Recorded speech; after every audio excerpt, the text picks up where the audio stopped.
What's up, everybody? Jerryflowers here, and I pray that you're having a wonderful day, a wonderful night, wherever you are in the world. I feel as though this particular webisode is highly needed. 7 signs that this man might be for you. You know, there's so much information out there. We have an embarrassing amount of content on how to identify distractions and counterfeits, but the problem with that is, if we're only educated and equipped on how to identify the demonic, this means we possibly could be ill-equipped on how to identify the divine. Everything is cut them off, and we don't have time for toxic relationships, and don't let nobody stop you from your success, and stay focused and stay driven. Don't let nobody talk you out of. There's so much content about removing things, but there's not as much content on how to receive godly things. This is why one of the biggest questions is, how do I know if this is God's will? So 7 signs that this might be a man for you, or this might be a candidate, or this might be somebody that God has sent. First one is, he challenges you. Now, I could come on here and lie and tell you that, he'll make you laugh and he'll make you smile and y'all are so cute together. I could lie to you, but I'm gonna tell the truth to you, because everybody's trying to be politically correct. But we're called to be biblically correct. Iron sharpens iron. And you want somebody who challenges you, who pushes you closer to God, who helps you evolve, who helps you experience a metamorphosis. And one big sign that this might be a man for you is he challenges you. Number 2, he expands you. Ever since he has come into your life, he's caused for you to expand your dreams, expand your prayer life, expand your passion. Just like this balloon is currently deflated.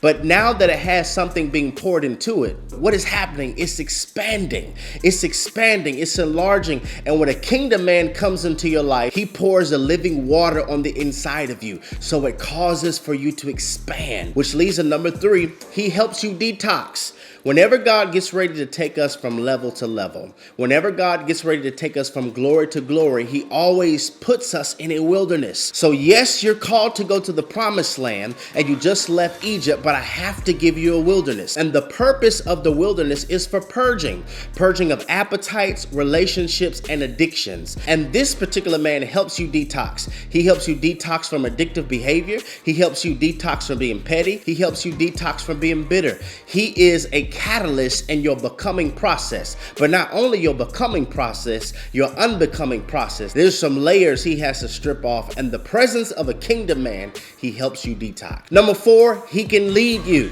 A man being a follower is extremely problematic. The only person he's supposed to be following is Jesus and the leaders that Jesus gave him. See, an unled man is a visionless man. He has no target. But a man who is being led himself can lead you. He leads you into prayer. He leads you in purity. You're not the only one trying to be pure. He is too. He leads you in mental regulation. He doesn't provide you with chaos. He provides you with clarity. In other words, he's an usher.